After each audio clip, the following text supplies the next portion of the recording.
Absolutely.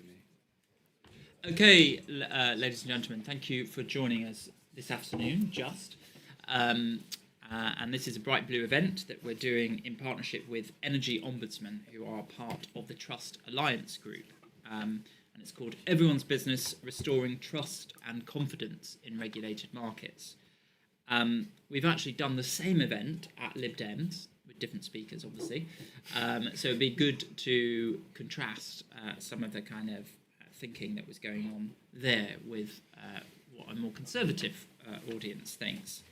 And in particular years, well, for some time now, but particularly, I think, since the pandemic, particularly with the energy price rise, there's been a lot of consumer disappointment and mistrust with energy companies. But it isn't just unique to energy. There are other regulated sectors, for example, water, I think probably where views are the strongest. There's a sense that companies are not operating in the consumer interest. So the question is, what do we do about that? How do we make markets, which people on the centre-right firmly believe in, work better? What's the role of different actors, whether that's government, companies themselves, but also regulators and ombudsmen as well? What's the role of them in trying to increase consumer confidence and trust? If we want a market system to work, if we believe in capitalism, we need to make sure that there's trust in it, it's functioning, and there are good outcomes for consumers. For those of you who don't know Bright Blue, we're an independent think tank that seeks to defend and improve liberal society. We work across 4 main themes: education policy, employment policy, social policy, and energy environment policy. We've been going for 10 years now and had over 75 original Bright Blue policies adopted by the government, including today we've seen the complete phase out of coal from the UK's energy grid, which we wanted to happen back in 10 years ago, and kind of mapped out a trajectory of that, which was to end in 2024, which is what has happened. Please tweet about the event so we can amplify some of the messages coming from the room. So use the hashtag BrightBlue and CPC24. You can also use the Twitter handles We Are Bright Blue and Energy Ombudsman. And we have also got people watching somewhere, perhaps much more sunnier than rainy Birmingham, on the live stream. So hello to you as well, and you can ask questions through Slido, which is just below the YouTube video that you're watching. So please tell us who you are and what your question is, and I will then ask that question on behalf of you. I'll get those through, but I will prioritise people in the room because they bothered to show up, so they get first dibs. We're going to hear from a great panel of speakers for 5 minutes, and then we're going to open it up to questions from the floor. So we have to my near right Clementine Cowton, who's the Director of External Affairs at Octopus Energy Group. Next to her is Luke Evans MP, who's the Shadow Minister for Media, Creative Industries and Tourism. And then to his right is Anthony Brown, who is a former MP and Minister for Aviation. On my near left is Ed Dobman, who's the Chief Ombudsman at the Energy Ombudsman. And then next to him is Patrick English, who is the Director of Political Analytics at YouGov. So a wide-ranging panel, lots of expertise across different sectors. So we're interested in how we build trust and confidence across essential markets, whether that's energy, communications, gambling, water, for example. So I think what we will do is start with Clementine. I think we should start with it. Oh, fine, I'm happy to go. Okay. You panicked there, but if you're happy to go for it. So Octopus Energy Group, we are 8 years old now, and we have grown to be quite quickly Britain's largest electricity supplier. I think a lot of the success of that growth can be attributed to trust, and it's something that we, as a business, as a competitive advantage, invest an enormous amount of our efforts, our culture, our innovation, our technology into.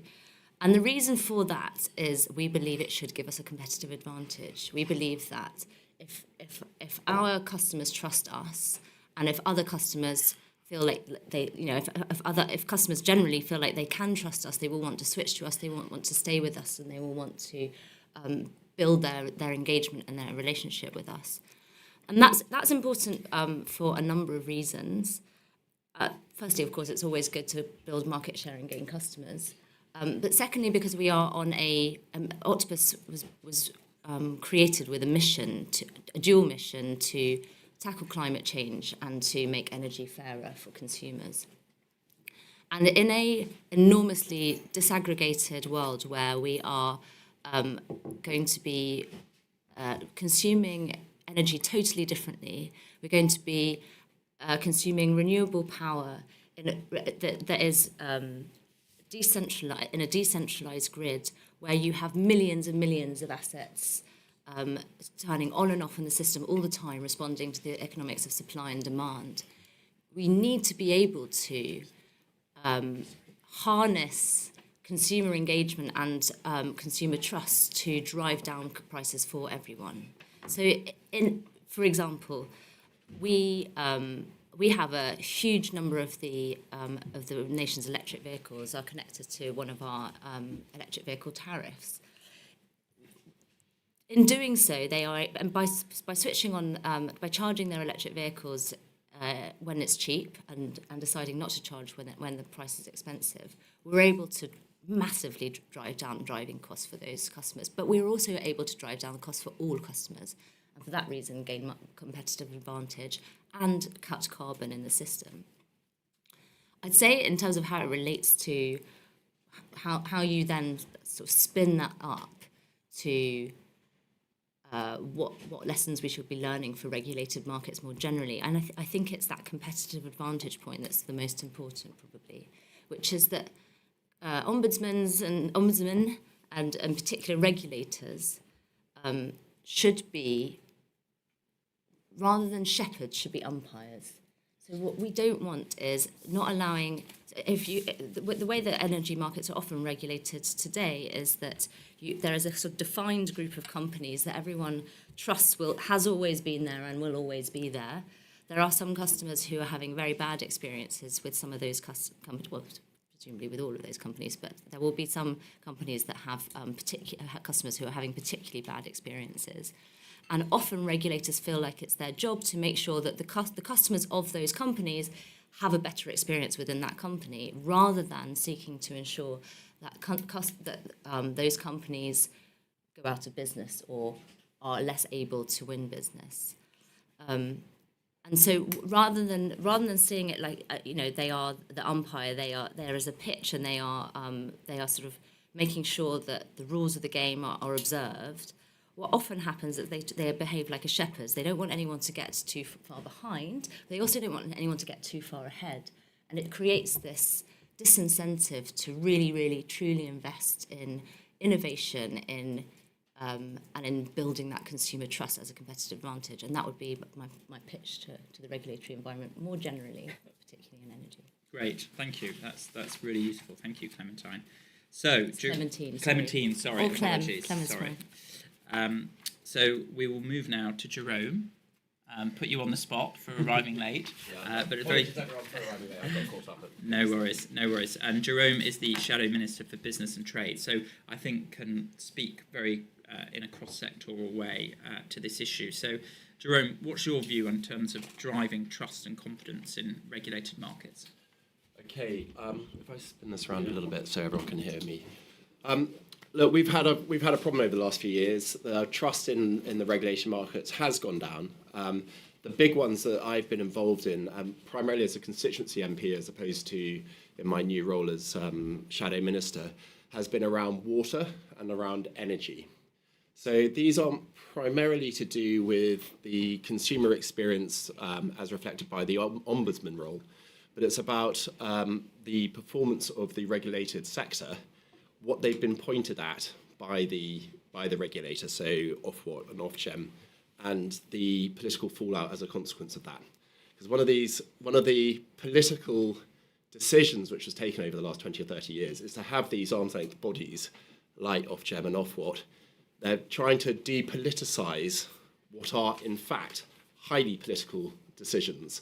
And the idea was to get, I think it was a Tony Blairism, was to park difficult, complex decisions away from politics so they could, Teflon Tony could avoid criticism while still getting some pretty unpopular stuff over the line. And what we're seeing now is, particularly in water over the last couple of years, that these issues are going right up the political agenda, and you're getting political fallout for decisions which have been taken, in fact, by arm's length bodies, over which the cable from the political levers has been cut, deliberately severed. So Ofwat and Ofgem, they've been taking really very political decisions, and the politicians get the blame. Now, politicians should get the blame because we are ultimately responsible. But if we're going to be responsible, we should have political authority as well as just the responsibility. So dealing with Ofwat, we've had this huge explosion of public anger about water quality. This is about storm overflows, untreated sewage going into the watercourses and storm events. The reason why we know about that is because of event duration monitors being applied to storm outflows. There was a good conservative policy, which was we weren't seeing what was happening, so we required water companies to start measuring and then reporting every 15 minutes on what was in fact happening. And big surprise, turns out that storm overflows, which were meant to be used in exceptional circumstances, as their name suggests, were in fact being used tens of thousands of times every year. Cue big outrage. You then go, if you're someone like me, I'm a Norfolk Member of Parliament, our water company is Anglian Water. I go and see the chief executive and he says, I would have loved to invested more in improving environmental standards. And I put forward each year an investment proposal to Ofwat, and they've refused to give me permission to invest in these things because their primary objective was to keep consumer prices low. And so they have been directing the water companies not to invest in, or not to invest as much in these environmental areas. So that's water, and then with Ofgem, again, we have we now talk about the plan to decarbonise the national grid by 2030. It's a very bold political decision to take. But we have Ofgem where we've got an explosion offshore wind. Since 2010, we now have about 12 gigawatts of energy produced in the southern North Sea. To put that into context, the UK PLC uses about 67 gigawatts of energy a year. So it's a big and growing sector. Ofgem totally missed the boat on that. Even as recently as 2018, they took the regulatory decision to forbid National Grid ESO from anticipatory infrastructure, so growing the national grid out to the coast. They said they took the decision that offshore wind wasn't going to be that big. That was in 2018 from memory. So we've got really big political decisions being taken by non-governmental organisations. And so my starter for 10, and this is as a backbench MP, not hide that, not as my shadow ministerial role, is we need to look very closely at the political oversight of this. And to regain trust, we've got to get the politics back in charge of these large regulatory decisions. Great, thank you, Jerome. Very interesting. So we'll move now to another sort of governmental view, which is from Luke. And obviously your brief covers, I suppose, communications is one sort of industry that we might be looking to focus on in the discussion, but maybe not. Sure. I want to thank you very much. And first of all, many of you see I've had a neck brace. I've taken it off because I'm allowed to when I'm at rest. If you see my head starting to wobble off, please let me know and I'll put it back on. I've had a neck surgery last week. For me, this is all about perception is reality. And in this space, politics teaches you that a lot. That, as Jerome rightly points out, as an MP, constantly people saying, what are you going to do about our energy prices, our phone bill prices, our Oasis tickets prices? And actually, if you don't have the levers to be able to pull and do something about it, it's very, very difficult. It's actually, I'm going to say, it's political cowardice to hand it over to these regulators if you're not careful to be able to take that accountability. And we saw that the most during the energy crisis. I was PPS in the energy department for a long time. And seeing how that was dealt when people see their bills going up, their standing charges doubling, and trying to explain to people what a standing charge is and what it looks like. And even as an MP, asking regulators to explain to us why it's gone up by 50% or why it's different if you're in Liverpool to London to down in Cornwall. I can't answer those questions, and people come to me with those questions. The regulator doesn't give me the answers. That breeds a narrative of how do we trust, who do we trust, and who's accountable for this. And I think the public, whatever sector you look at, feel like we're not sure who to trust. And that's politicians have a role to play in that. And we've seen that through the Conservative government and now what we're seeing with the Labour government. But wider than that, if there's no transparency about why decisions are being taken and explanations, it's very, very difficult to then justify why a water bill will go up. When you explain it to people, it takes a sentence is shouldn't have sewage in the water, but a paragraph to explain, well, if you don't have storm overflows, it's coming back into your house or it has to go somewhere. How much would you want to spend? Are we going to spend 150 to 600 billion to sort this out, which means your water bill will go up by £1,000 overnight? We can do that. Politically, we can do that. But if you don't explain people why these decisions are taken and the transparency behind it, it's very, very hard. And for me, that's where these regulators come into play, because they have a role to make sure the decision-making is transparent, both to the politicians, but also to the public at large. Most recently in my department, we're looking at, obviously, what's happened with the Oasis tickets and the fluctuating prices of what was going on there. Was it dynamic pricing? Was it actually staged pricing? There's been a lot of fallout about that. Now, the new government has turned around and said, well, we'll do a review in it, but it's also asked the CMA to look into it. Now, where else do we hear the CMA looking into things? Well, into vets, and there's been problems with vets bills. We saw it with bills talking about communications, things like telephone bills. For example, most of you will see your telephone bill has gone up by RPI and 3.9%. There's no real justification around that when it turns into 14, 15% on your bill. People find that really hard, and the public's perception is that businesses and the world is happening around them without any understanding of why. And for me, that's where that accountability comes back, and that transparency allows us to do it. And going back to what Clem was talking about, I very much see this as a decent referee. A referee in a football game should not be seen or heard, but they're just there to enforce. Everyone knows what the rules are. People will play to the rules, and rightfully so, and should be called in when they get to those rules.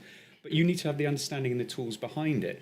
We look at VAR and how VAR is used in football. Well, actually, it's very controversial. There's a role of the likes of AI play here to explain why standing charges in your area are different compared to Liverpool or Birmingham, so that people can look it up when they want to find that information in an easy way. There's no reason why the regulators can't actually take that forward to allow that accountability to come in place. But I do think the argument is, as a Conservative Party, is where do we see the political boundaries for regulators? How much control are we going to give them? Because it's all very easy to make sure we go, oh, well, they're deciding it. But when the pressure's on and the public really want their elected member of parliament to make a decision, their elected government, they must be the ones who are held accountable and be able to enact a change to make a difference. Great, thank you, Luke. I mean, it's interesting both what you and Jerome say, because I think it's echoing what other ex-ministers have said, and some frustrations with wanting to change stuff and pull certain levers, but feeling there was, some arm's length bodies or regulation which stood in the way of you being able to do stuff. I think that's quite interesting in terms of a Conservative approach to government and statecraft, and having a plan to overcome that and sort of get through the quongocracy that Blair has sort of created.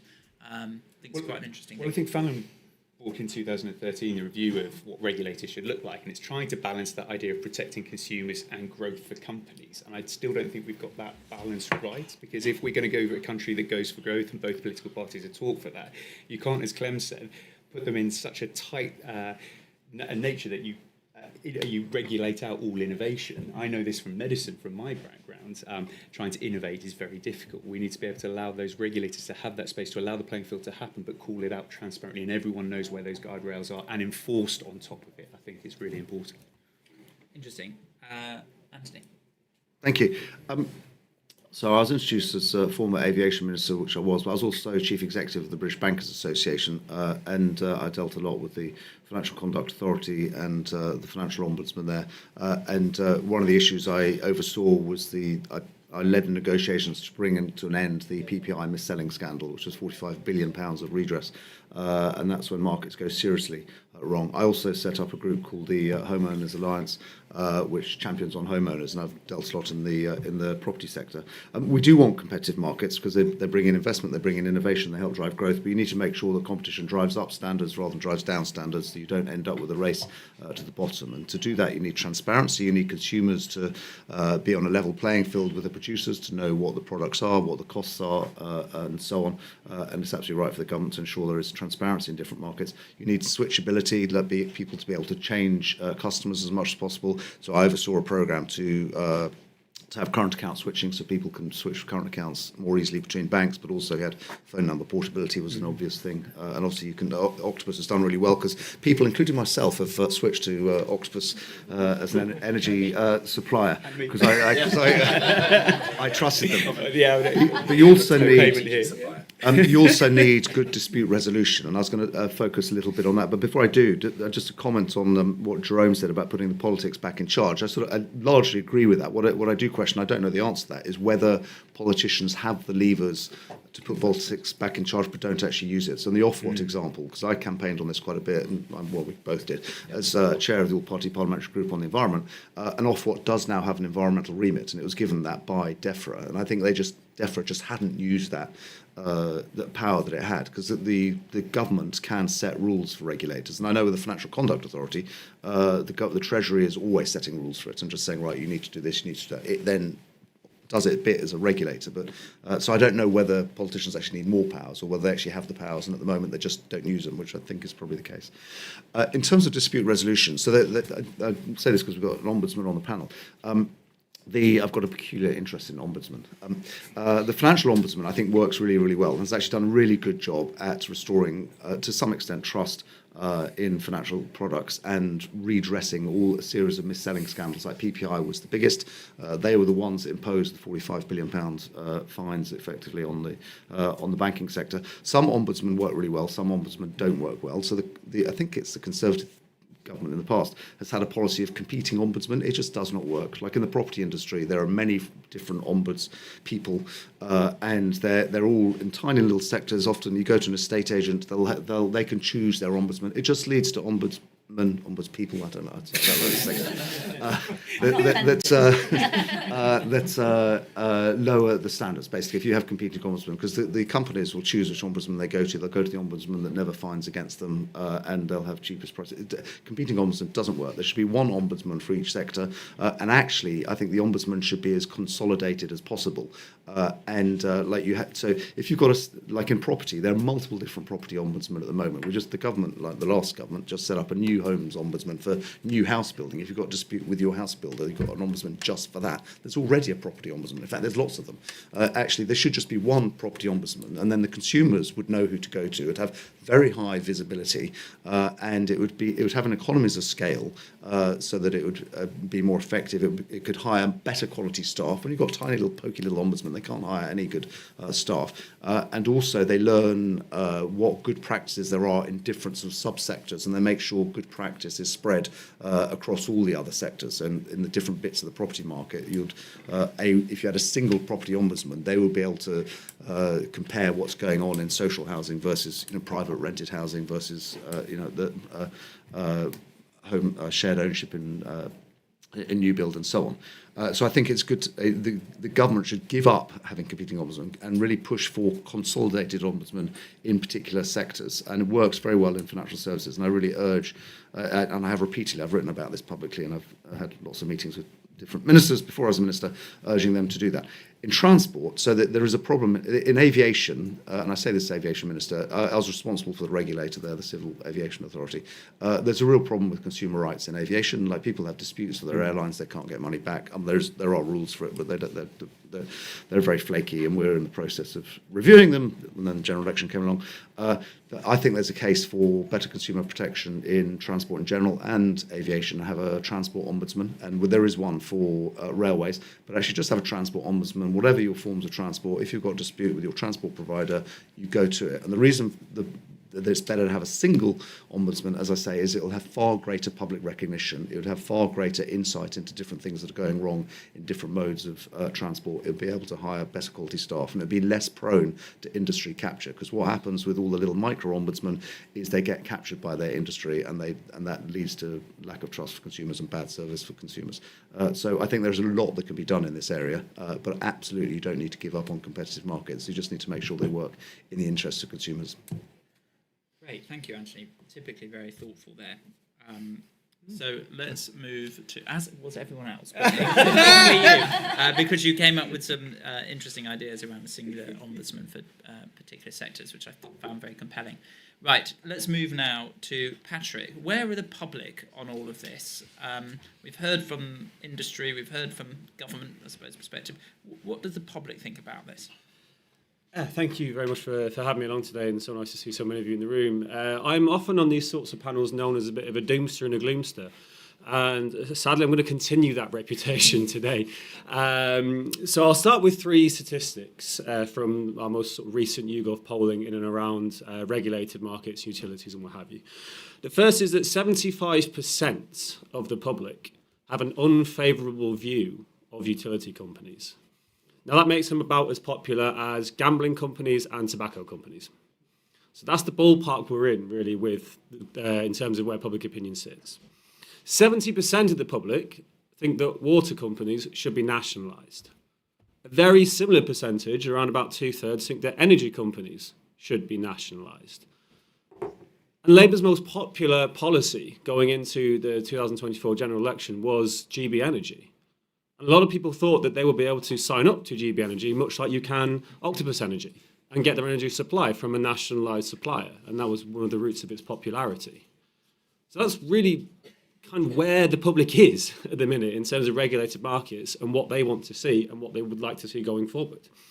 Now, we must couch this in the fact that trust in everything is quite low in public life right now. The British public don't trust politicians, and they especially don't trust people who they have to pay money to, particularly when they don't have a choice in the matter. So there's a lot of that is coming down to the issue of fairness. The British public hate things that they think are unfair. And we saw this on many occasions in political life over the past 5 years with Partygate and the what John Curtis so incredibly describes as the Liz Truss economic event. And it's been sort of driving trust in politicians down. And for what it's worth as well, to sort of add the political balance, a big drop in trust and faith in the new government as well, and some of the issues around donations and a growing sense that perhaps this government aren't going to change things overall. We're detecting that a lot in the public as well, and they're losing trust there. So trust is nosediving everywhere we look, including with regulated markets. Now, this has been pushed across to things like energy bills. Why are my energy bills so high? This isn't fair. Phone bills. Why are my phone bills so high? This isn't fair. Why is there sewage in the waterways? Why can't I go swim in this river? Why can't I go to the beach without thinking about sewage? These things are unfair. And when the British public thinks something is unfair, it drives down trust, it drives down faith, and it drives down favourability.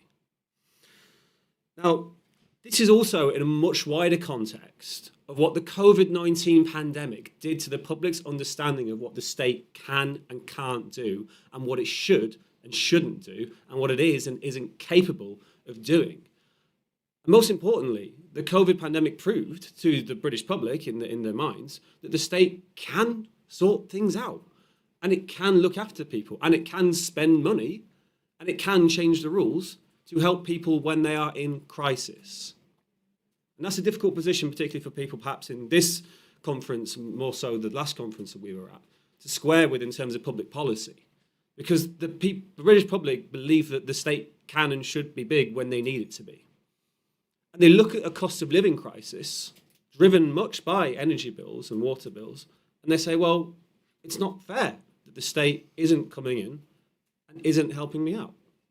And that's where we're at, I think, in terms of trust with regulated markets.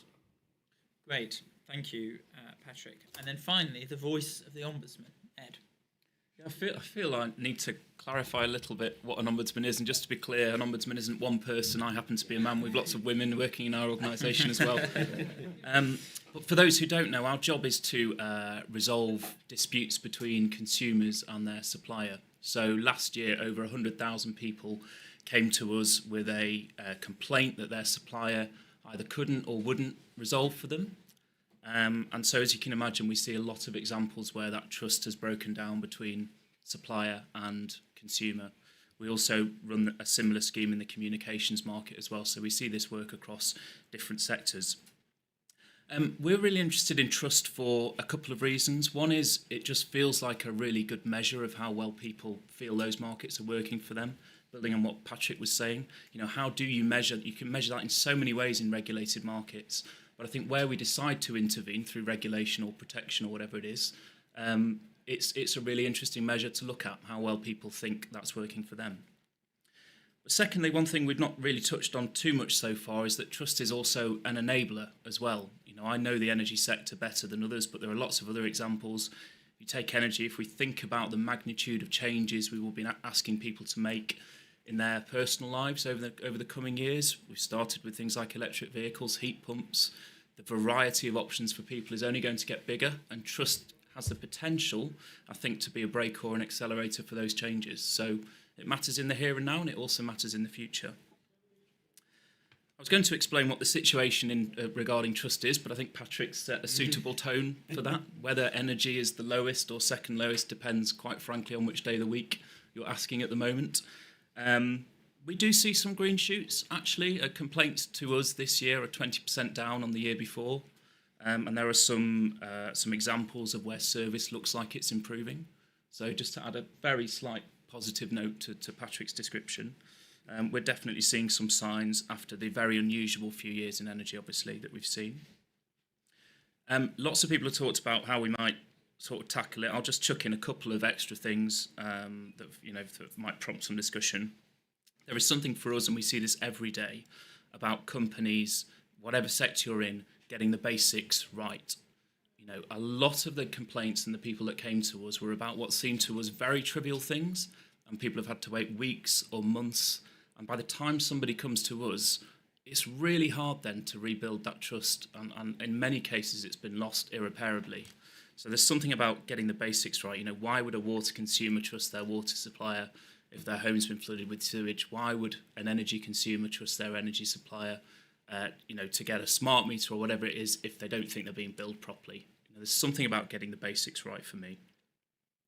I think a couple of people have mentioned the point around the political regulatory aspects. I think that's a really good point, and I think it can be confusing for us who work in the sector sometimes, how it must seem to people who don't live and breathe this. It must be quite complicated to see where some of the decisions lie.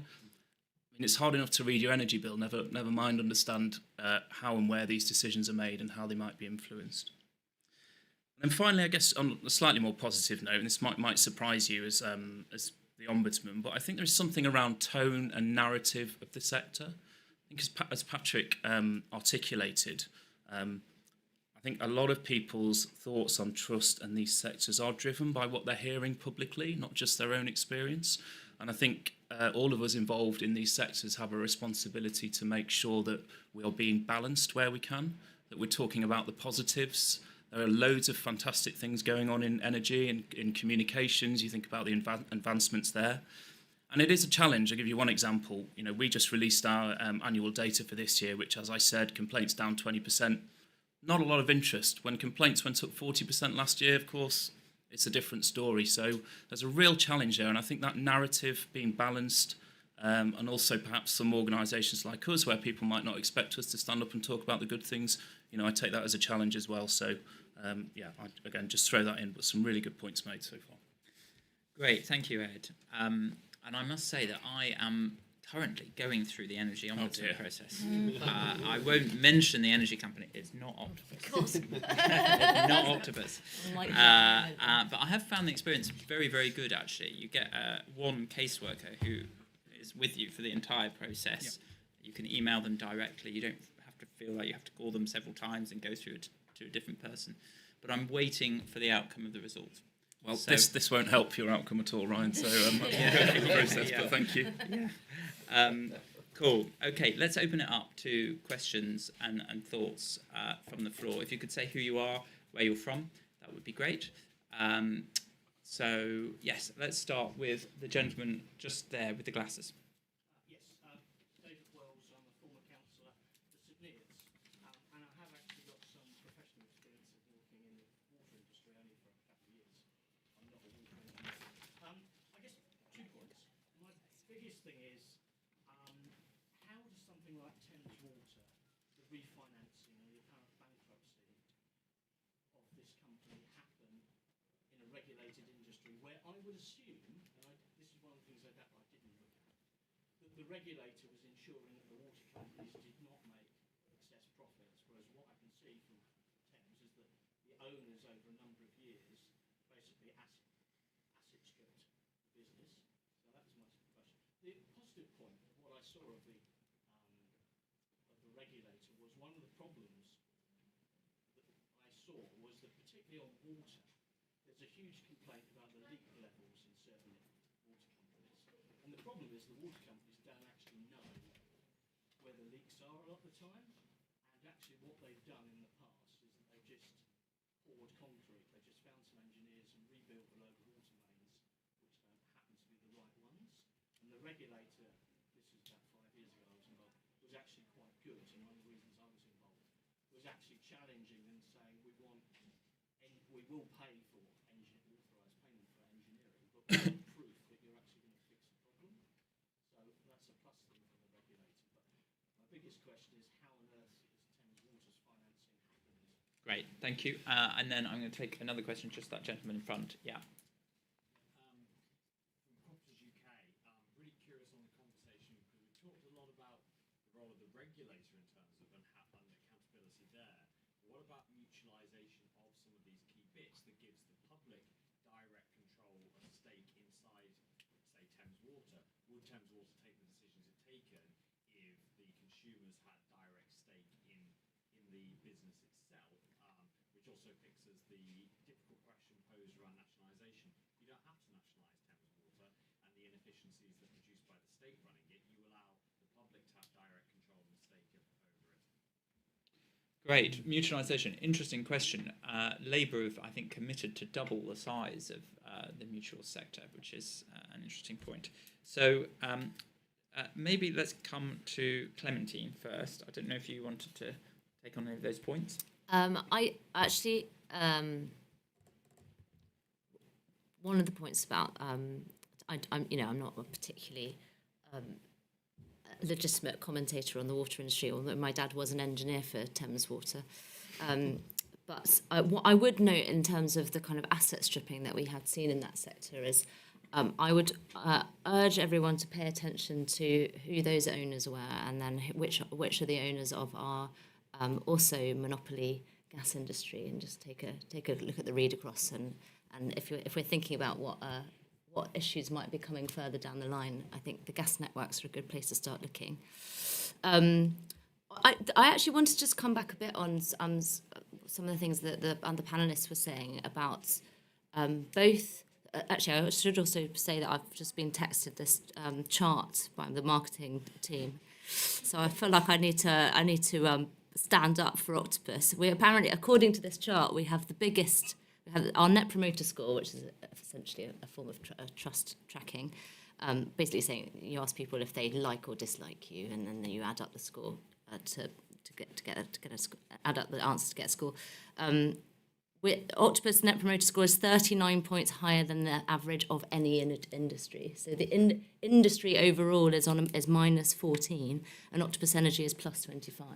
So very, very high levels of trust in Octopus. However, there was a point that few people made about what's the wider context. And the thing that really stood out for me, which I think it was Patrick said, is why does my energy cost so much? Actually, at the same time that, Ofgem, for example, is fixating on how many minutes it takes to answer the phone to a customer, actually what they're seeing is absolutely astronomical bill rises, and that's what I suspect that's why you're seeing those absolutely huge swings, and it's not because year to year energy suppliers' operations are succeeding or failing in sort of hitting a number of relatively relevant KPIs and answering the phones. What actually is happening is there's a perception and indeed a reality that the markets are not necessarily acting in favour of consumers. One very good example of that is the constraint payments that we're seeing at the moment to wind generators in Scotland. So we subsidise wind generators not to produce energy, and rather than surface that extremely, when it's super windy in Scotland, we have to turn generators off because the grid can't cope with that level of wind. And rather than surface that to the consumers of Scotland and give them loads of free power in that time, we just spill it out onto the grid and then compensate those generators for not producing. And that has in fact, that's due to put £4 billion per year onto consumer bills by 2030. That, both in perception terms and in very real terms, makes people feel as though the energy market isn't working for them. So we need to make sure that when we're talking about consumer trust, we're not just fixating on, one person's job at Ofgem and their particular metrics and KPI. We're thinking about the energy system in the round. Jerome, do you want to go? I'd love to just come in back on water, and then apologies again, I'm being called on to go somewhere else, so I'll have to leave after that. Right, so on water, let's not throw the baby out with that bathwater. Nationalisation, what happened under nationalisation? Well, we had about a third more leaks than we do now under the privatised water industry.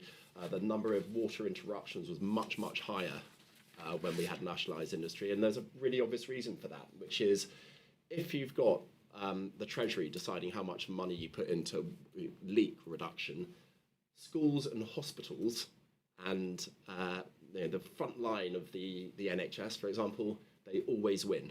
And so we had multi-decades of underinvestment in our water infrastructure when it was a nationalised industry. And since privatisation, from memory, this is about £190 billion of infrastructure investment has gone in, not public money, private money.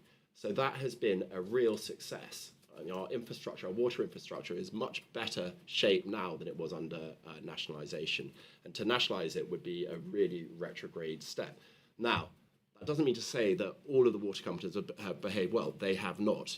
And the prime example of one that hasn't was Thames. They didn't asset strip. My understanding is they financially engineered.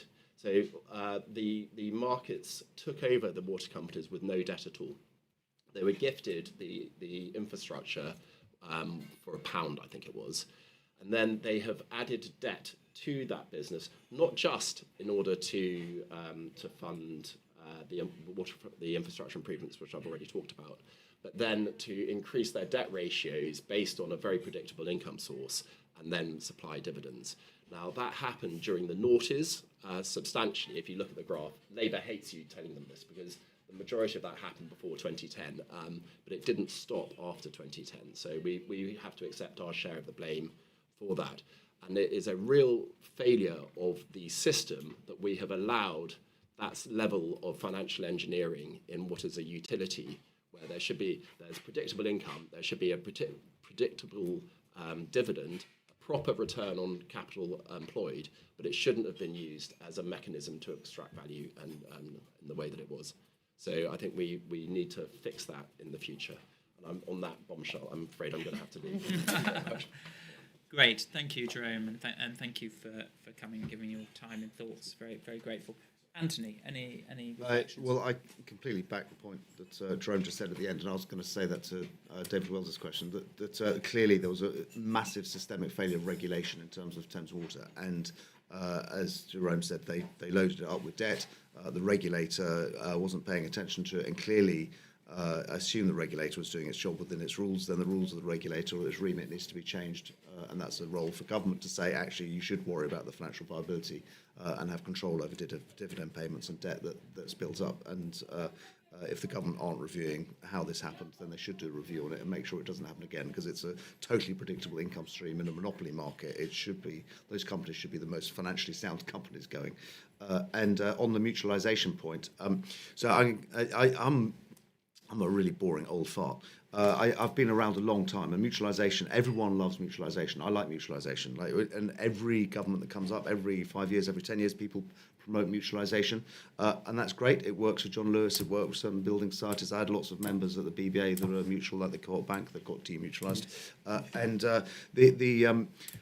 all I'd say is, if it works, that's great, but no one's managed to make it work on a big scale, widespread in different sectors. And you can have a whole academic debate about why mutualisation hasn't spread further than it has. And there's lots of campaigns for mutualisation. There's no political opposition to it, but it just never really seems to work that well. And you can have a debate about why that is, but I don't think it would work any better in the water industry than it has done in other sectors. As I said, I'm at the Co-op Bank, actually got kicked out of the Building Society Association because it got demutualised. But I would actually say that I have to be careful what I'm saying here, because I don't want to. I might be breaking an embargo.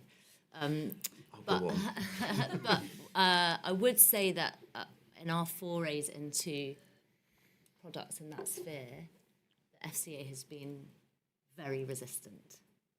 It has taken an incredibly long time, and it's been, it's involved thousands of sheets of paper. So it does with everything. It's quite bureaucratic. That would be my only sort of slight caution as to why it might be that more options aren't coming forward on that. Luke? David, we've listened to Jerome and Anthony give the answer that I would use on that, but I think fundamentally more to the point is you're sat here going, how the hell is this allowed to happen?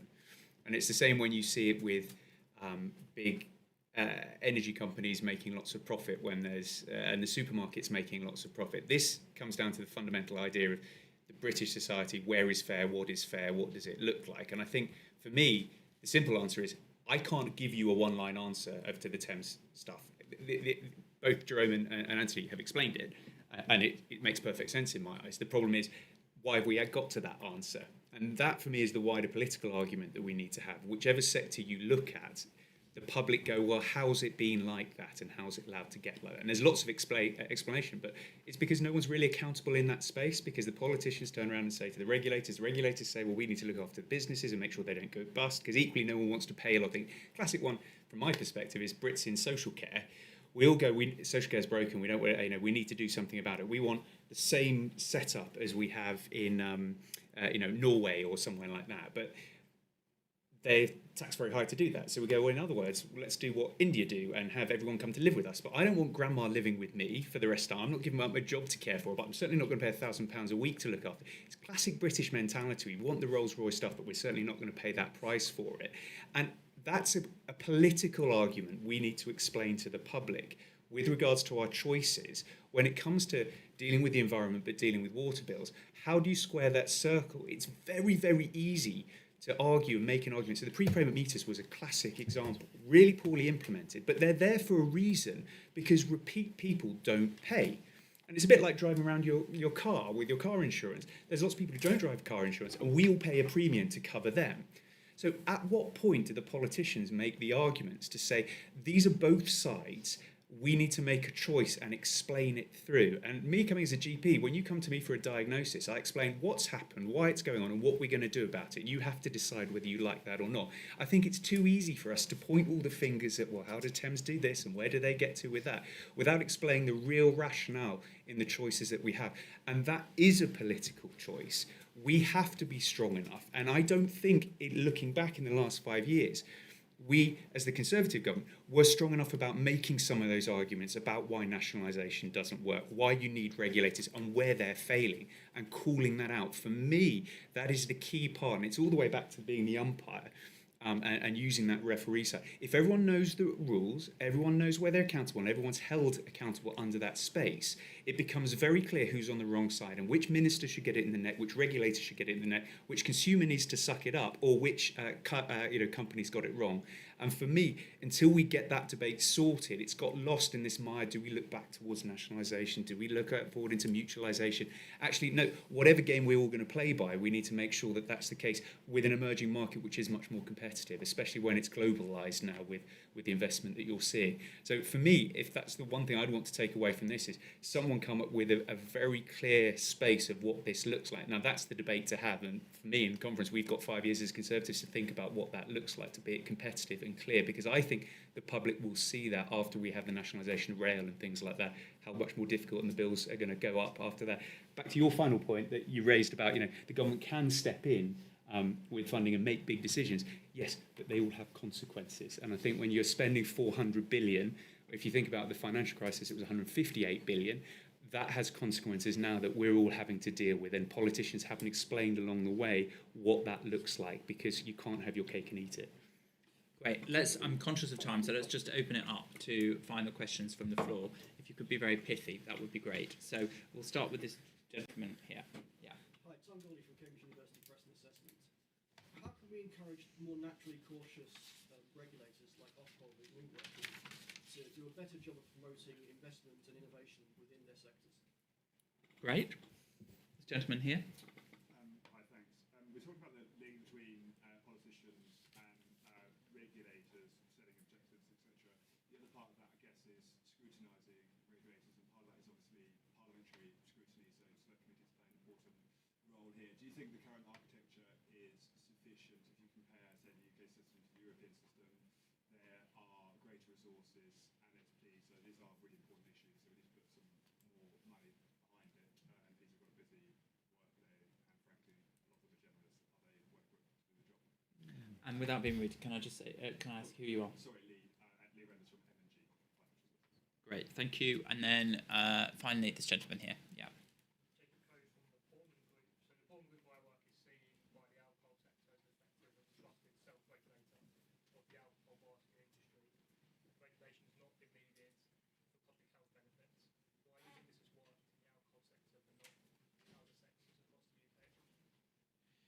Great. Okay. So we'll have final thoughts from each of the panelists, maybe picking up on one of those questions, and then any other reflections that you have. So Patrick, it'd be good to start with you first.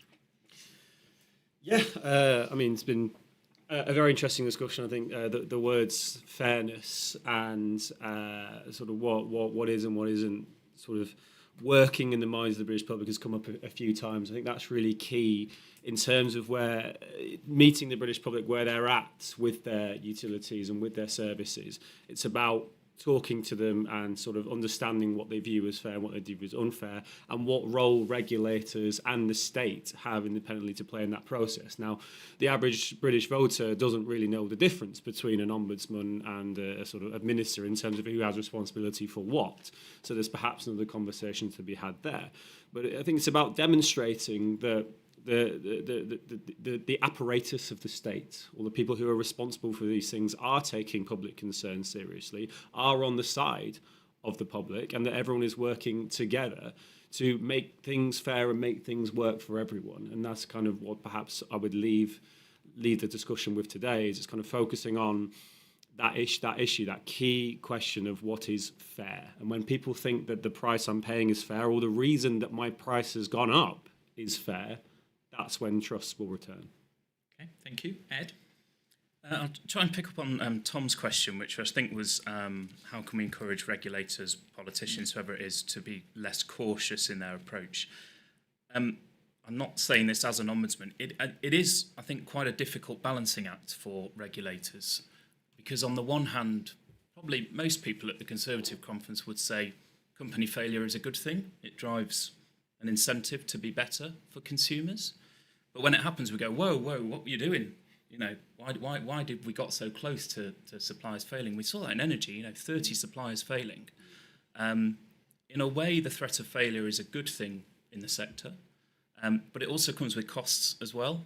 And we've seen a very large bill that's had to be picked up by energy consumers because of that failure. And I suppose I just wanted to bring that out as an example of where the balance is. And I think as we move out of, as Patrick was saying, this really unusual period of COVID, the energy crisis, switching, going incredibly low, things are defrosting a bit now and competition is coming back. And I think there's some really important decisions to make now about what our appetite is for allowing that to flourish, what Clem was saying, but also making sure we don't leave people behind who aren't engaged for whatever reason. And I think that is more acute than it's ever been. And I think our appetite for leaving people behind is quite low as a society now. So I think there are some very difficult, challenging decisions, but exciting decisions about how we balance both the protection and the competitive bit of it. Great, thank you. Clementine. I want to stand up for failure, just on the basis that I mean this is long before Octopus entered the market. The CMA found that there was a £2 billion per year detriment to energy consumer by there not being enough competition in the sector.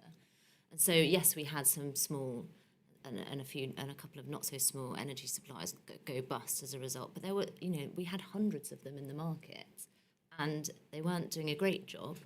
And the costs of them going bust were actually pretty minuscule. In the case of Bulb, actually ended up paying back. So I think we should just be, if we're comparing a market where, for example, Octopus didn't enter it, which is what we would have had under the kind of previous regulatory regime, and the £2 billion worth of detriment from that being the case, versus a market where Octopus has consistently reduce and sustainably reducing prices for customers and deliver higher levels of service.